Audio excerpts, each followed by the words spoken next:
May the words of my mouth and the meditations of our hearts be acceptable in your sight, O Lord. Amen. Amen. Please be seated.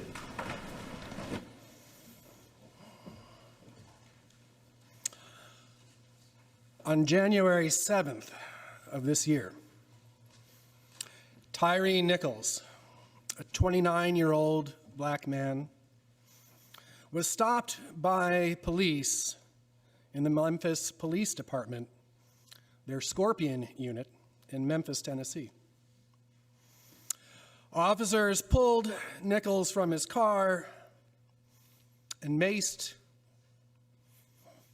and tasered him.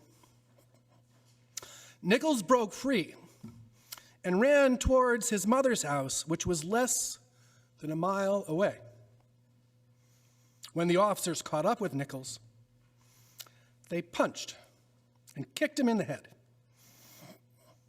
struck him on the back with a baton while restraining him. The beating continued for 3 minutes. Medics on the scene failed to administer care for 16 minutes after arriving. Afterwards, Nichols was taken to St. Francis Hospital, where he died from his injuries 3 days later on January 10th.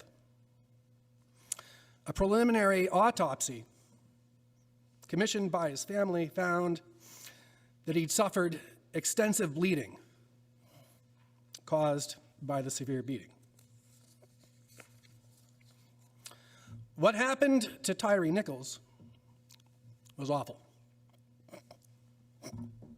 And yet, Mr. Nichols was the 8th person to die at the hands of law enforcement in the first week of January.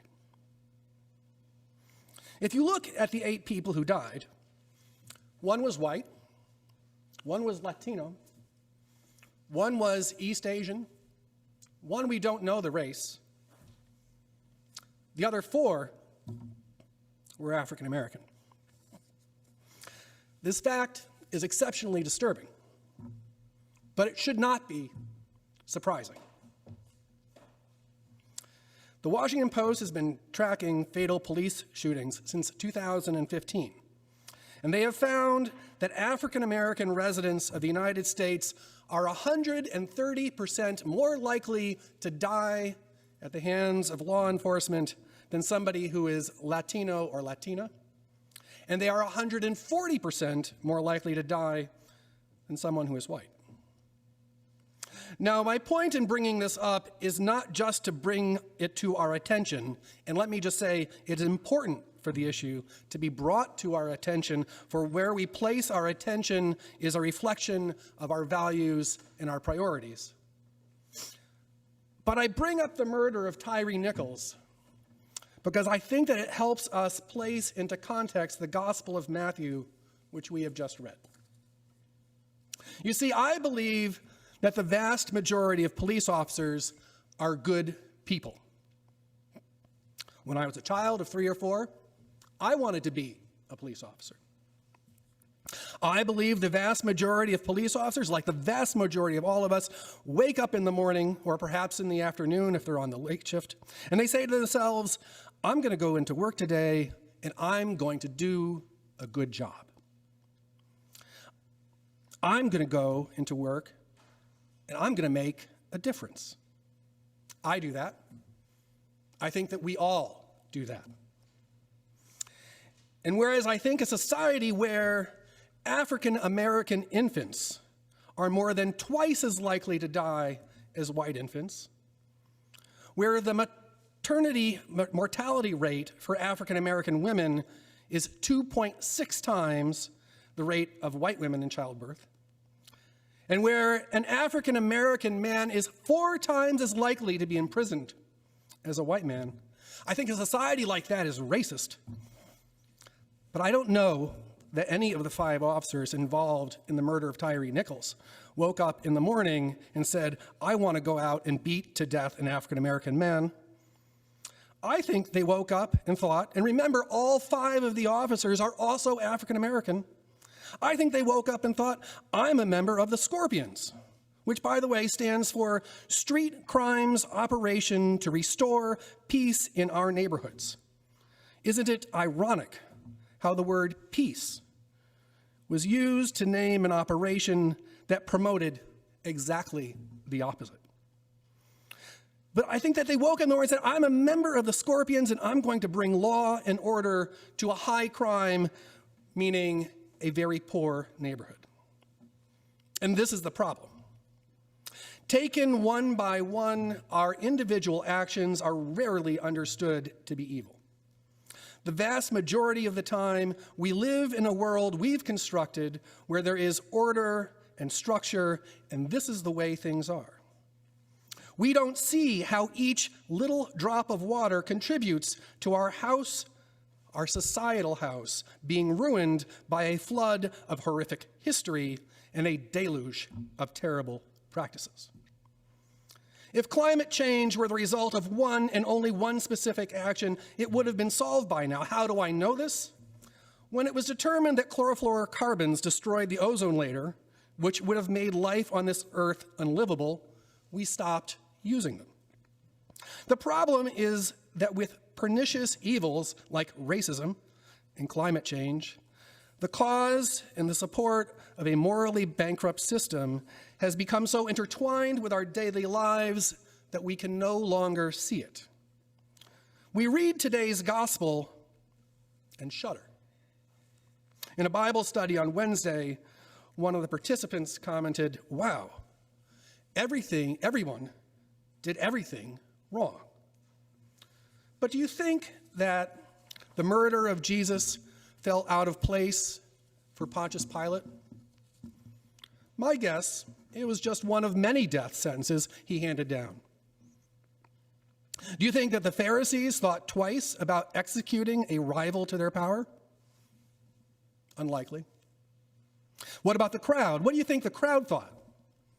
There's a museum in Alabama called the Legacy Museum, dedicated to educating all of us on the pain and suffering that was caused by 400 years of slavery and suffering.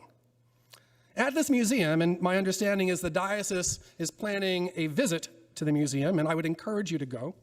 At this museum, you can see photos of lynchings with a white crowd gathered round, not ashamed, but grinning, and pointing at the murder of women, and more often men, as Paul says, hung from a tree. My guess is the crowd who shouted for Jesus' murder was very similar to the crowds in those photos, and the uncomfortable fact is that none of us are immune from that mob mentality. There's an anthropologist, René Girard, who studies ancient myths and has found in them a reoccurring pattern that he calls the cycle of mimetic violence, or the single victim mechanism. The ancient myths begin with society in a state of extreme disorder. In the midst of a crisis or a conglomeration of smaller crises that come to a head, that bubble up and reach a breaking point and threaten the order of society. The society then overcomes its fragmentation and conflicts by finding unity through a collective violence that eliminates someone among it, an innocent victim, a scapegoat, who is blamed as the source of social trouble, deemed guilty, and held responsible for societal conflict and disorder. The chosen victims in the myth are those whom no one will mourn. Thus, the victims are, as Girard says, social nobodies, the homeless, those without family, the disabled and the ill, abandoned old people.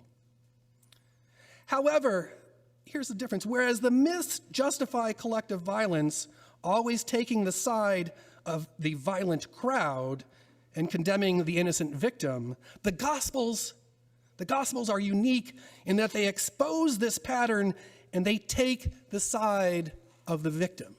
They take the side of Jesus. Why do we go to church? I'm sure there are many answers to that question. There's the wonderful music. Thank you. The time with family and friends. Delicious coffee hour. For some, it may be habit. Sunday morning, I have to go to church.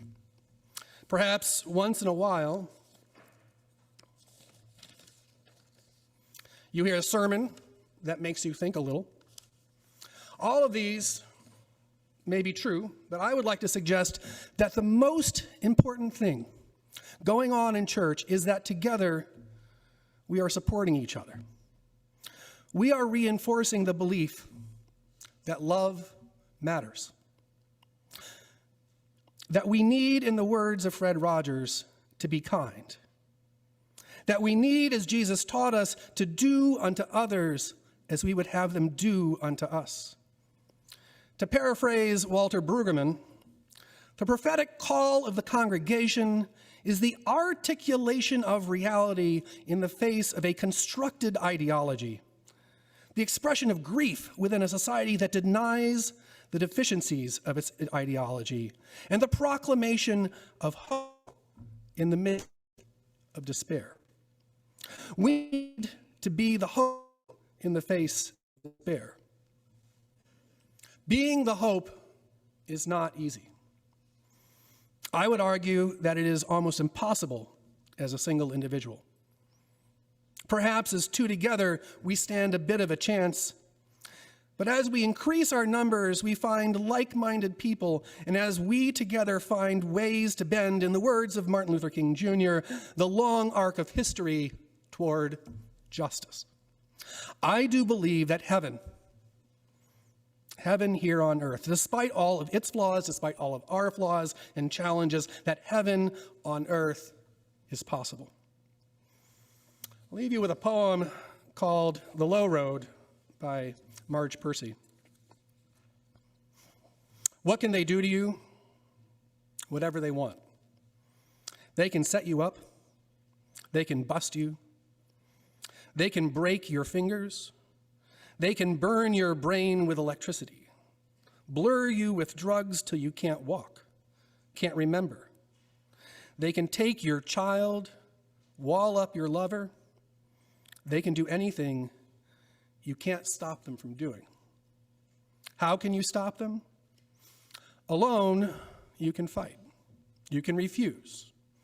You can take what revenge you can, but they roll over you.